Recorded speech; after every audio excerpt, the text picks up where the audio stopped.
I'm telling people you need to go and stock up on food because people are going to wake up, and they are waking up. I just put a blog post at foodstoragefeast.com. I think it was something like food shortages are now common knowledge. And that's dangerous because when the masses realize, holy crap, and they flood to those stores, it's kind of game over for people. So you really need to start taking this seriously because, if you don't see it now, I don't know, maybe you'll never see it.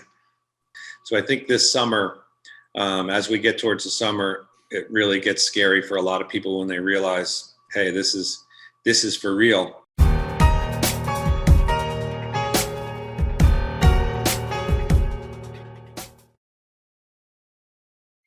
Weight management is a universal struggle. Many wonder why their weight loss becomes more difficult after they reach the age of 20. What most people don't know is that after we turn 20, our body's metabolism slows by as much as 4% each decade. By the time we're 50, we'll have a 10% drop or more in our metabolism. This is why I highly recommend adaptwithketo.com. This amazing powder helps me keep my belly down and lose weight in a shorter period of time than anything I've tried. Much like the keto diet, it can help raise levels of fat-burning ketones, except without the drawbacks like cutting out carbs completely. I started seeing improvements with as little as 1 scoop a day. And if you want to support your weight loss, you're going to love adaptwithketo.com. And if you order in the next 24 hours, get 51% off Keto Elevate by going to adaptwithketo.com. And now on with the video. Had so much positive feedback last time Keith Snow and myself talked that, we thought it was appropriate to come on now with the Tone Gate eruption, food prices continuing, inflation not being transitory, a lot of things disappearing out of, let's say, the shelves that we're seeing across supermarkets. And then the Economist magazine now coming out with something called the shortage economy, quote unquote. So where does that leave us with, ability to feed ourselves, our families, and, get through this in a way that we all still have things that we like to eat? You're going to have to be thinking more regional produce during seasons versus having things shipped in. Just our availability for foods is going to, change a little bit. And we talked about this in our last, go around, that things were going to change. And this is before all these changes. So Keith running foodstoragefeast.com. We're going to talk about that today as well. So just different ways that you might be able to delve into food preparations. And it's an art, it's a science, and it takes a little bit of time to, become more comfortable cooking foods and the kind of foods that the combinations go together that you might not have thought of before. We're going to discuss a few of these issues, especially more of these root vegetables that a lot of people see in the markets, but they're not sure what to do with. The way they had done in many times past, above ground crops are going to have more difficulty with the hail, the wind, the freezes, but below ground tuber type crops definitely are going to be the staple. I mean, they're still staples across an enormous amount of the world, from cassava to taro to the potatoes, and it keeps going on down the list there. So Keith, I appreciate you joining me today. I know there's a lot to talk about, so we're just going to play tennis with some ideas, and everybody really enjoyed the quality information given last time on getting our families ready and just mentally framing it that the foods you have around you can prepare into healthy, delicious foods that can keep family or community going. Well, it's good to be with you, David. And I say for sure all the things you just said are important to keep our eyes on and to keep focused on. And I'll go back to what I said in our previous interview, is I've been listening and watching some of your work now for years, and it sounded very legitimate. And, I did do some of my own research as well. And it seems, I want to say slowly but surely, these things are coming true, but it's actually quicker than that. And the pace of which we're starting to see these shortages. Everyone knows about toilet paper shortages during the quote unquote pandemic earlier in 2020. And I know it was probably in the summer of 2020 that we started worrying about crop shortages and price increases. And I've talked to people because I'm in the industry, and I was seeing a lot of things on the producer side, and people just see what it costs in the store, but the increases hit the producers first. So, for instance, I'll just hold this up as an example. It's just sitting on my dining room table. This is a product that I produce. It's a Parmesan cheese substitute, and it's out on Amazon. And having the ability to package that has been extremely difficult because we're not in the position to where we can order, tractor trailer loads of the packaging. So we're buying, cases and cases and cases. Like we'll probably make, I don't know, 1,800, 2,000 jars of this stuff at a time. But it's become so difficult and so expensive to get the ingredients. And these are on the wholesale market.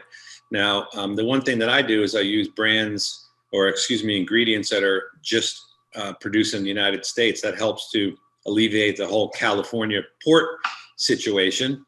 But it's becoming so much more expensive. I mean, they're raising prices on the producers, that producer price index going up, up, up. And, eventually these things have to get passed off to the consumer. Now, 2022 is going to be the year.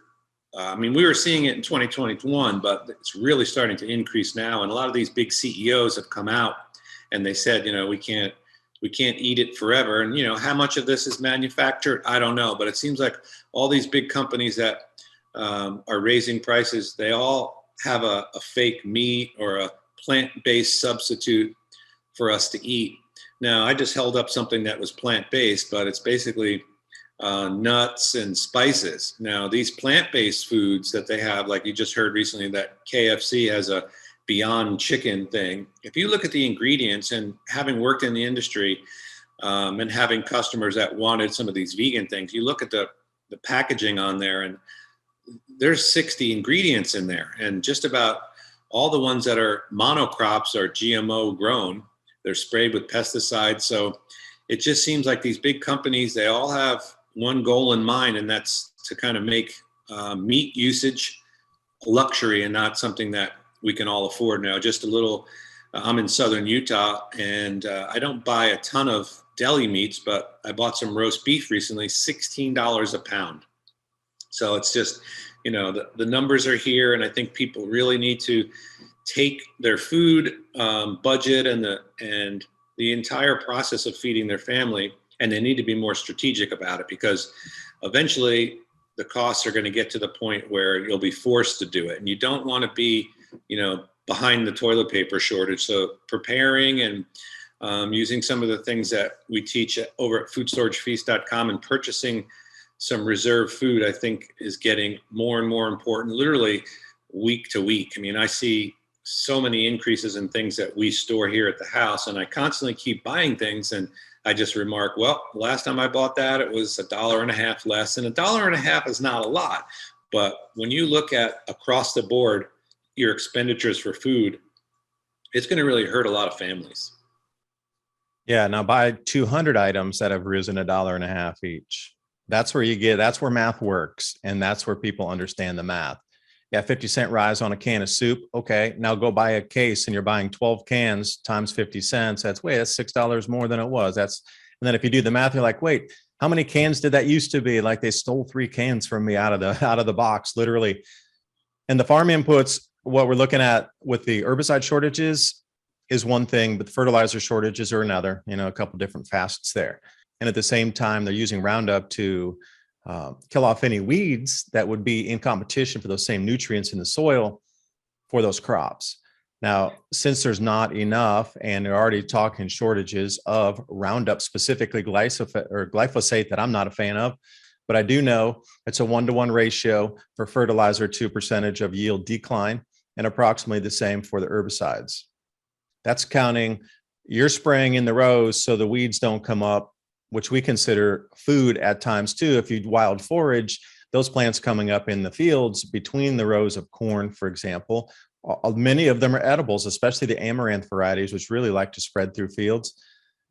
And you start to do all the math on this, on percentage, how many bushels per acre decline on the weeds how many acres are going to be taken offline where farmers won't plant. It's just going to be too expensive because they can't get the fertilizer to run their crops. So they'll prevent plant insurance.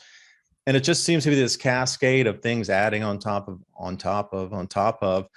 And then we come down to the regular, supply chain issues. Now we have Canada and America here. I think it's even on the 23rd saying, if your drivers aren't vaxxed, you can't deliver. So they're looking at a 25 to 30% reduction in, truck traffic across the borders, anything rig based, like you're talking 18-wheeler.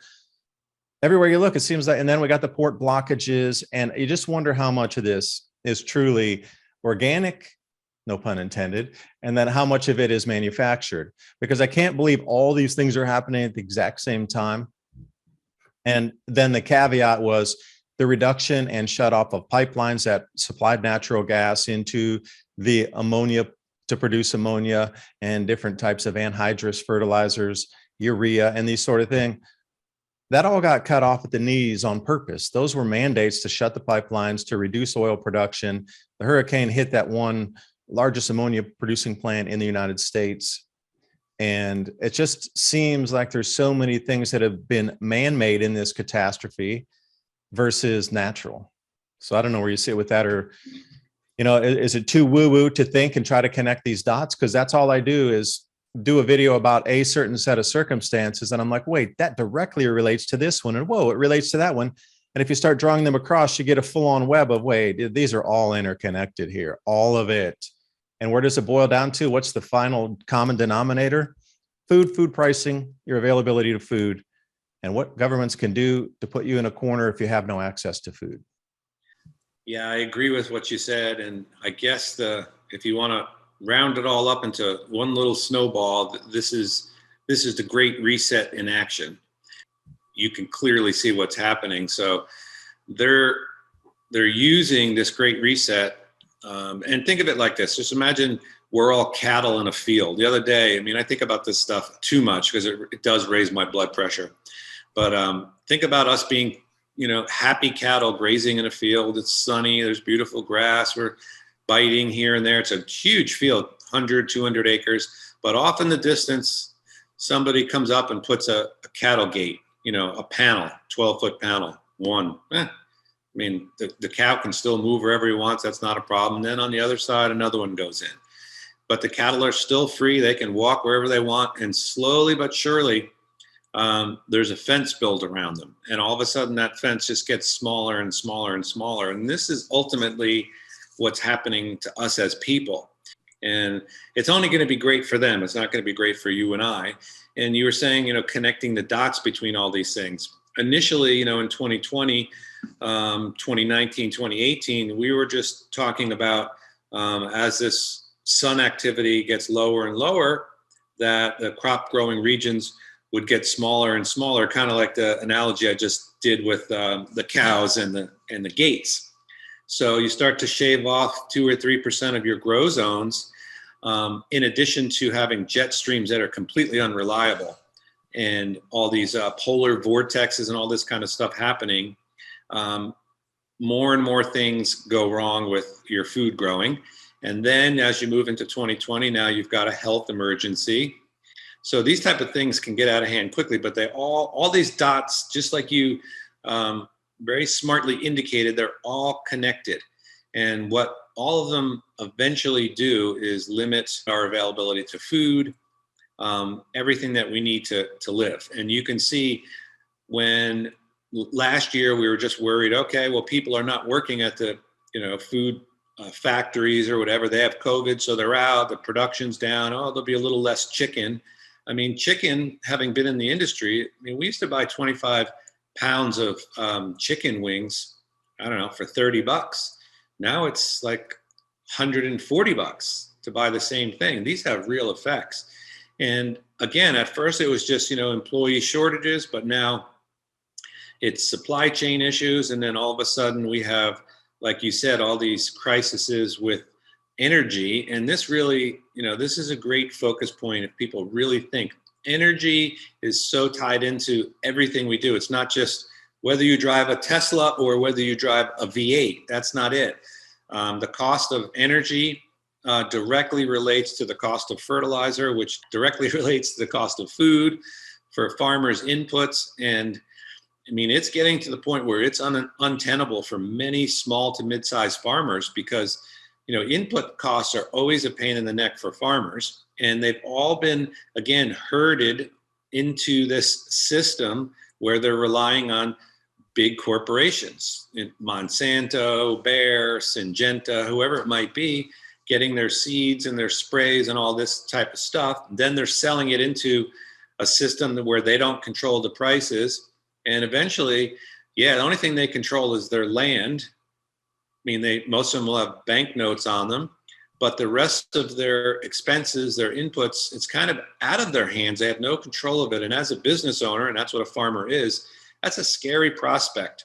And that's why, you know, with this product here, I've treaded very slowly because I don't have enough capital to, you know, do huge commodity buys and contracts on all the ingredients and packaging. So I'm at the whim of the market. And that's the same thing that farmers have. There was a guy, and I think I saw it on Christian's channel at iceagefarmer.com. There was a big corn grower, and I think, you know, don't quote me on the numbers, but last year's inputs like 86,000. This year's inputs, same acreage, same crops, all that, like over 170,000. Now, that is going to knock out most of the small and mid-sized farmers. They just don't have the capital to do that. And at some point, when you have also a real estate sort of boom, which is all artificial, when you have people running away from blue states into red states, running from cities to avoid riots and crime, which is on the rise, to get out to the country, you see the price of land elevating. It is not going to take much for these farmers to say, wait a minute, I either go bankrupt on inputs or I sell off the farm so they can put in condos. And this is happening everywhere. And you can see it. I'm looking at land in your state right now. I always look at the satellite view, and oftentimes you'll see this, you know, great 15, 20, 30 acre piece of land. But when you start looking at it on the satellite, right across the street are housing developments. And it's so unnatural. It's artificial just to plop down, you know, plow in a road and put in 150, 200 homes. That's just not what used to happen, but it's going to increase. But as you said, all these dots connect, everything gets more expensive. And ultimately, it's the food that gets harder and harder to afford, harder and harder to find. And it's the average people, it's the middle class. And that's what really, you know, if you think about America, what's great about this country. We've always had a strong middle class. Other countries, you have rich and poor, and that's really it. And they like it that way because the rich make the rules, the poor live under the rules. But as you can see, when you have this type of price inflation, the middle class of America is really getting squeezed. And it's sad to see. And the decline of the country is really going fast, but ultimately it comes down to the food because we have to feed our families. I mean, as a father of 3 children, that's a responsibility I don't take lightly. So every time I go to the store, David, I come back with what I went to the store for, but other things to put in the pantry. From seed oils, because I know those are going up. And I don't use canola or any of the cheap oils, but it's all olive oil. That's really not, it's a fruit oil, but I buy olive oil. I'll buy condensed milk. I'll buy cans of tuna fish. I'll buy cans of roast beef, canned butter, all that kind of stuff. Every time I go out, I buy ingredients, and they're usually things that store for a good amount of time that can be made into inexpensive meals because we're not poor people, but it's getting crazy expensive to feed our family in the way that, you know, we're used to. I mean, I bought a ham, and it's about the size of a softball. I bought this ham yesterday, and it was 2 pounds, I think. It's $25 for it. And I bought it because we have some family coming in, but, you know, I was talking to the clerk as I checked out. I said, man, this stuff's getting expensive. She says, everyone coming through the line is commenting on how crazy it is. So I think we're in some trouble. And I think it's very important for people to learn how to limit their expenses. Now, in the back there, you can see my kitchen. And, if you think about it, the kitchen is, I think, the heart of the house. And that's where all the food comes in, gets cooked, and go out. That's a big expense. It's a major expense for our family. And people really need to wake up, because just like I remember telling somebody at work, and I don't know, maybe it was February, that this health emergency was coming from China to America and it was going to affect our business. And they laughed at me, but a couple of weeks later we were shut down. Also, I told those people, you better go out and get some toilet paper. What are you talking about? I said, yeah, there's hardly any out there. I'm sure they weren't wiping their tail end on leaves, but I'm telling people, you need to go and stock up on food, because people are going to wake up, and they are waking up. I just put a blog post at foodstoragefeast.com. I think it was something like food shortages are now common knowledge. And that's dangerous, because when the masses realize, holy crap, and they flood to those stores, it's kind of game over for people. So you really need to start taking this seriously, because if you don't see it now, I don't know, maybe you'll never see it. Yeah, I want to ping back on the olive oil. Now, we use olive oil and avocado oil, flaxseed oil. But the problem was, we were in a hurry when we were at Costco, and I was the one who said, let's get the olive oil. We got olive oil, which is 15% virgin oil mixed with other kind of olive oils. That was my mistake for not choosing only virgin olive oil. Now, we can our own, and we do our own sun-dried tomatoes, so we need a lot of olive oil for that. So, we're getting different kinds of size jars to fill up with the oil, with the tomatoes, the garlic, the basil, and then let it sit for 6-8 weeks. But there's a huge difference between just quote unquote olive oil and extra virgin olive oil. So as you're going out to purchase that, and I've also found these cubes of lard, they look like, big sticks of butter. And if you're going to do any baking, like yesterday, we made something called drop cake. It was a recipe from 1914.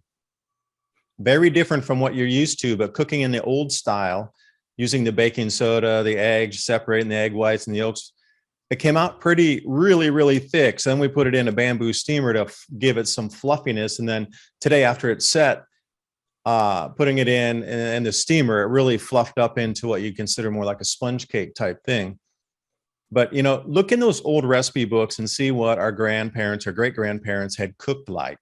Those are the basic staples that you can use to make almost everything. Because I would tell you that book that we had, it must have only had 20 ingredients or something, or 25 ingredients to make everything in the cookbook from 1914. It wasn't like 60 ingredients like you speak of to do one dish, which is going to be difficult to keep that supply chain intact. So, what I'm noticing and also reading more and more about is anything that requires a huge amount of spices to go into the final finished product is disappearing first, because the manufacturers are having a difficult time procuring all of these different ingredients. So one of the things would be those little packs that you have in instant noodles that you rip open and then you add to the soups to be able to flavor it. They're having trouble. They're almost at the end of their backlog of what they had already pre-produced that they had in extra storage to roll out. So, when you're going to start to see more and more things that require more ingredients disappearing off the shelves. Cans of stew that have 15, 20, 30 things in them versus like cream of mushroom or something that has like 4 ingredients. Minus all the preservatives.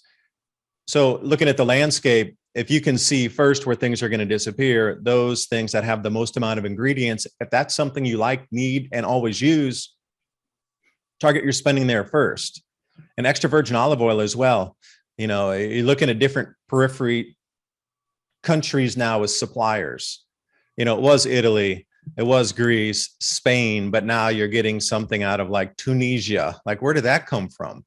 What do you mean this Algerian extra virgin olive oil? How did that appear suddenly? Like, where are they getting their sourcing from? Did they run out of something?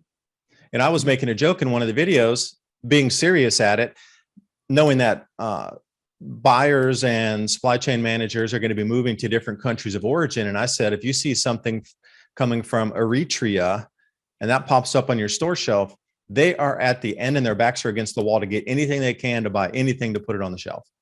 So when you're thinking about tiers of need for your stocks, what are the things that have the most ingredients, I would say? And maybe that would ring some bells, but please be careful with the olive oil, because I can definitely taste the huge difference in cooking quality, smoking temperature, and just, it feels oily. It doesn't feel like olive oil that we're used to. It feels like something else has been mixed into it other than, it says 15% extra virgin olive oil, but what's the other 85% of oil that's in there? They say olive oil, but you and I know exactly what that means. They could be any kind of scrubby olive oil that was squeezed out and added in there to make it look good. I don't know. There's a lot of things to think about, and freezing butters, freezing lard, freezing different oils. Oh, the duck fat and the goose fat. If you didn't have a chance to pick it up around Christmas, sorry, you got to wait until next year. Those kind of fats only come around the holiday seasons. And a lot of spices you can only find holiday season times too. I mean, cardamom, yeah, you could go find it if you're really looking in like Whole Foods or something. Oh, by the way, which is New Jersey, Pennsylvania, and New York, those store shelves are stripped bare. And you know what's left on the store shelves there in those states in the Whole Foods? The most expensive things. You were talking about the ham. Did a video yesterday. The only things that are left are the most outrageous, super 5-star, incredible high price things. Everybody else left that. So you can see exactly what's the highest price. That was what left on the shelf.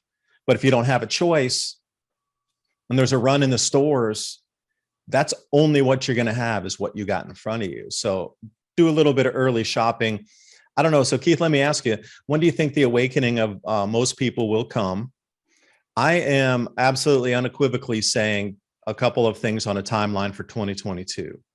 The COVID restrictions are lifting across the world in many, many places. Suddenly, it's like a tidal wave of lifting of restrictions. So that maybe you'll give everybody that breath, like you can't keep everybody in panic for so long. Pendulum over into the food scarcity from the fertilizer and then the pesticides, herbicides.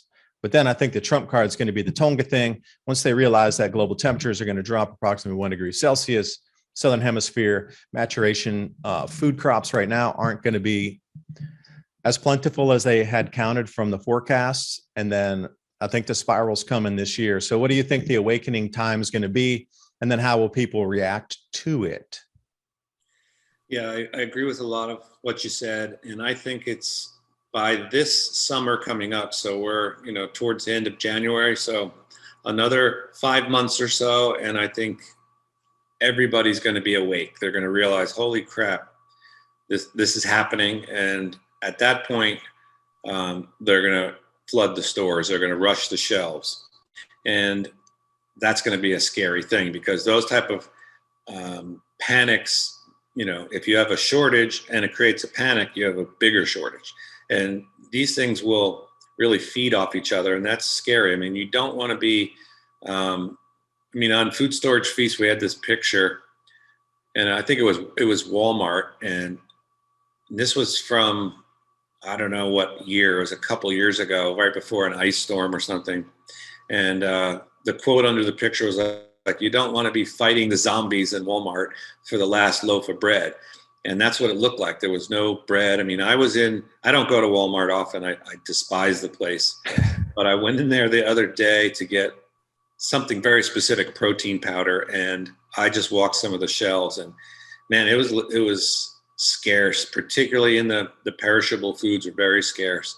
So I think this summer, as we get towards the summer, it really gets scary for a lot of people when they realize, hey, this is for real.